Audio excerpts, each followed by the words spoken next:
નમસ્કાર બાળ મિત્રો, આજે આપણે ધોરણ 5 ગુજરાતી કેકારોની શરૂઆત કરીશું. તેમાં આપણે કુલ 10 પાઠ ભણવાના છે. તો આજે પાઠ પહેલો મજા તો માળિયામાં કાતરિયામાં ની શરૂઆત કરીશું. પાઠ 1 મજા તો માળિયામાં કાતરિયામાં. ગાઈએ ગીતિકા. જો અહીં આપણને સરસ મજાનું ગીત આપેલું છે, જેના કવિ છે રમણલાલ સોની. તો ચાલો હવે આપણે ગીત ગાઈએ.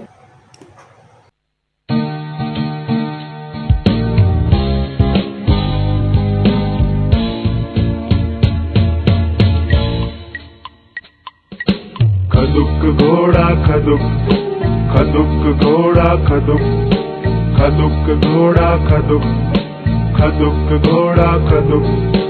ઘોડો મારો સાત પખાડો ઉડતો ચાલે કેવો.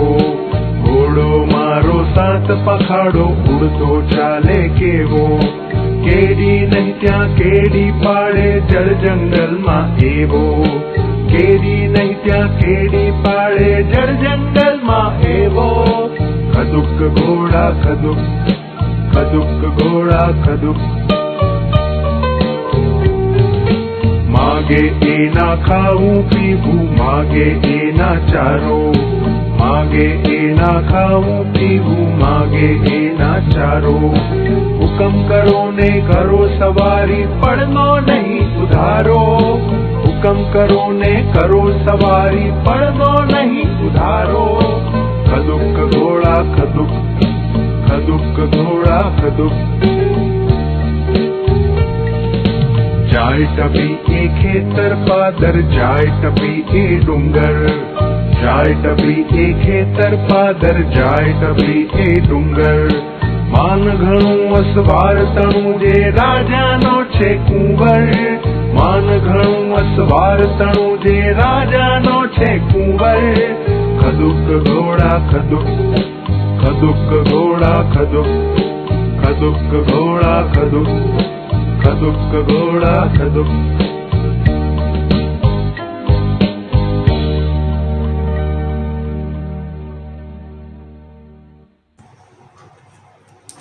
મજા આવીને ગીત ગાવાની? વાંચો અને ભજવો. જોડી કર્યો. આયત કહે, ભેંસનું પૂંછડું પકડીને કેમ ઊભો છે? ટીકુ કહે, ગરોળીની જેમ આની પૂંછડી છૂટી પડી જાય કે કેમ એ ચકાસું છું. બીજું છે, મમ્મી કહે, અલ્યા આ કોબીજના બધા પાંદડા છૂટા પાડી શું કરે છે? ખેતા કહે, એમાંથી ખાવાનું ફળ શોધું છું. વાંચો. બિચારી ફિયોના. મહેરા સાહેબના ગર્ભ શ્રીમંત કુટુંબમાં તેમની 7 વર્ષની પૌત્રી ફિયોના વયમાં સૌથી નાની. કે મહેરા સાહેબ છે ને, એનું કુટુંબ હતું ને, એમાં 7 વર્ષની એમની પૌત્રી એ ઉંમરમાં બધાયથી નાની હતી. વયમાં એટલે ઉંમરમાં. એની મા પણ 45 વટાવી ચૂકેલી. કે એના મમ્મી હતા ને, એને પણ 45 ઉંમર વટી ગયા હતા. પછી દાદા દાદીની તો વાત જ સી. 2 પેઢી પહેલાંના રૂઢિરિવાજ મુજબ સાસુ વહુ એને ઉછેરતા. ધમાચકડી તોફાન મસ્તી બધાથી એ સાવ અજાણ. મોટા ઘરની છોકરીથી બહાર રમવા તો જવાય જ નહીં. એને સૌથી વધુ દોસ્તી દાદા સાથે. દી આઠમે દી આખાની રામ કહાણી એ દાદાને સંભળાવતી. દાદાનું બહેરાપણું એના બબડાટની આડે કડી નહોતું આવતું. કે એના દાદાનું બહેરાપણું હતું ને, એ આ ફિયોનાની બબડાટ સામે, એટલે કે ફિયોના જે વાત કરતી ને એ કોઈ દિવસ આડું આવતું નહીં. ફિયોના, ઓ ફિયોના. ખાસ એની સંભાળ માટે રાખવામાં આવેલ આઘેડ વયની આયાની આવી બૂમ સાંભળી ફિયોનાને કપાળે કરચલી પડતી.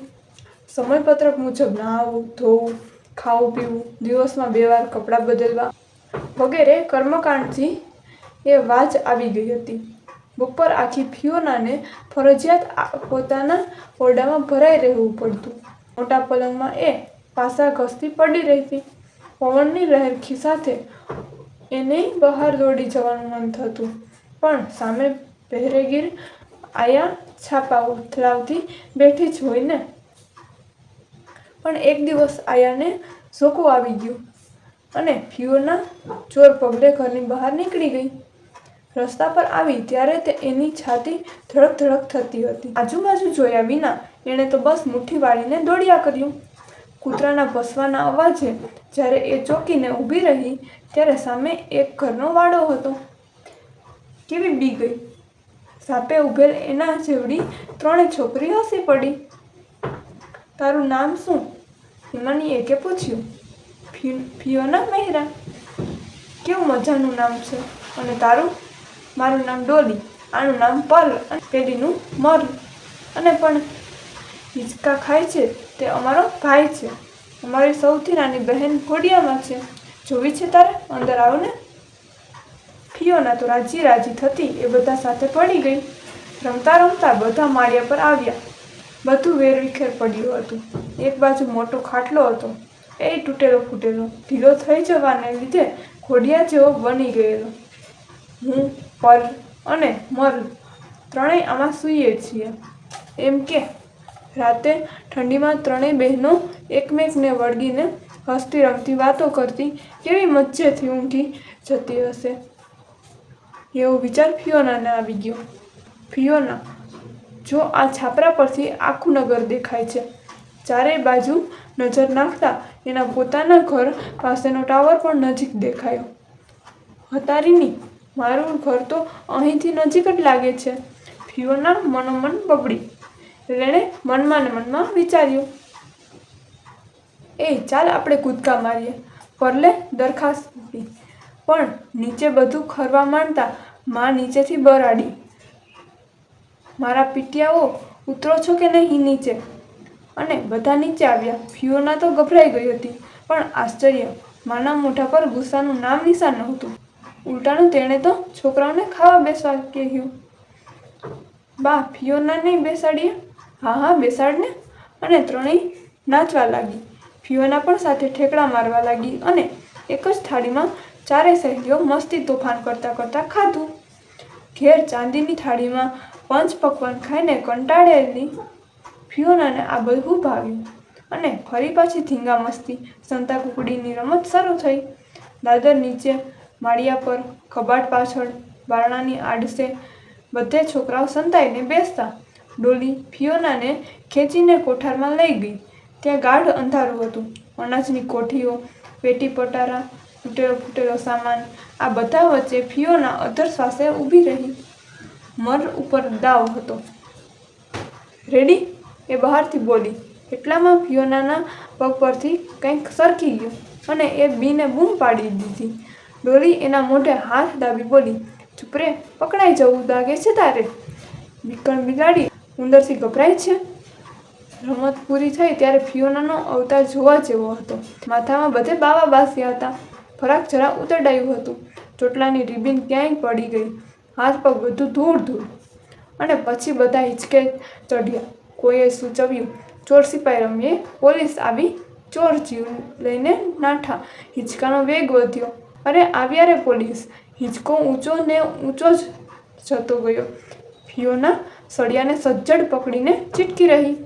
ત્યાં તો ફિયોના મહેરા.